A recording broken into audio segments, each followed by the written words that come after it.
Patient pregnancy में है तो आप उसको इंसुलिन ऐसी दे सकते हो जो कंटिन्यूस चलती रहे और उसके ग्लूकोज सेंसर लगा दो, इससे पता लगता है हाइपोग्लाइसीमिया तो नहीं हो पा रहा।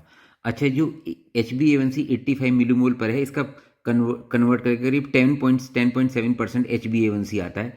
तरीका वैसे ही है, मिलीमोल अपॉन 10.29 प्लस 2.5, तो इस तरीके से आप इसको बना लेते हो। खैर, आपको इतना करने की नहीं। Diabetic vascular complications are common in women of reproductive age and women with significant retinopathy, nephropathy and neuropathy. देखो, ये जो रेटिनोपैथी, नेफ्रोपैथी और न्यूरोपैथी है ना बेटा, ये माइक्रोवेस्कुलर कॉम्प्लिकेशंस हैं। ये बहुत बहुत इंपॉर्टेंट है। जो मैक्रोवेस्कुलर कॉम्प्लिकेशंस होती हैं वो होती हैं कोरोनरी आर्टरी डिजीज, स्ट्रोक और पेरिफेरल वेस्कुलर डिजीज। तो इन पेशेंट का हमें माइक्रोवेस्कुलर कॉम्प्लिकेशन बहुत ज़्यादा असेस करना पड़ता है। This particularly important for women with nephropathy which is associated with significant increase risk of complication rising pregnancy and would necessitate pre term delivery. तो इसलिए जिनको भी माइक्रोवेस्कुलर कॉम्प्लिकेशन हो उसको बहुत मेजर करो। ये सब परसेंटेज वगैरह छोड़ दो, इसका कोई फायदा नहीं। There is also risk that retinopathy can progress in pregnancy and during the postpartum period. ऐसा भी हो सकता है कि रेटिनोपैथी उस समय बहुत तेजी से बढ़ जाए।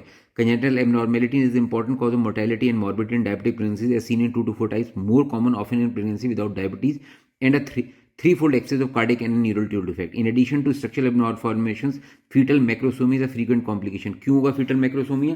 क्योंकि ग्लूकोज ज़्यादा है, तो ग्लूकोज जो है बच्चे में बॉडी फैट की तरह ही जमेगा। तो large for gestational age babies होते हैं ये। Fetal macrosomia is a frequent complication associated with the maternal diabetes and frequently contribute to traumatic birth and shoulder dystocia. Accelerated growth patterns are typically seen in the late second and third trimester and attributable to poorly controlled diabetes in the majority of cases. क्योंकि बच्चा उस समय बड़ा होता है बहुत तेजी से, तो उस समय ग्रोथ भी बहुत ज़्यादा होती है। Still birth, particularly in the third trimester, remains too common in pregnancy, complicated by maternal diabetes being 5 times higher than in general population. तो still birth के chances भी बहुत हाई होते हैं। Concern regarding fetal well-being, particularly in the presence of fetal macrosomia, frequently prompt early term delivery in women with diabetes, which in turn increases the likelihood of neonatal unit admission and reduces breastfeeding rates. भाई अगर बच्चा जल्दी होगा तो फिर आपको उसको ICU में, बच्चों की आईसीयू में भी रखना पड़ेगा, ब्रेस्ट फीडिंग भी कम हो जाएगी। In general maternal morbidity in diabetic pregnancy is related to the severity of diabetes related vascular disease preceding the pregnancy. तो जो मेटर्नल मॉर्बिडिटी है डायबिटीज में, वो बेसिकली डिपेंड करती है कि डायबिटिक रिलेटेड वेस्कुलर डिजीज कितने हैं before the start of pregnancy. The risk of pre eclampsia is increase 3-fold in a women with diabetes. इसलिए जो भी डायबिटिक पेशेंट होते हैं उनको लो डोज एस्प्रिन देना पड़ता है तीसरे महीने के बाद से। बहुत बहुत इंपॉर्टेंट है। और इनको फॉलिक एसिड भी जरूर दिया कीजिए।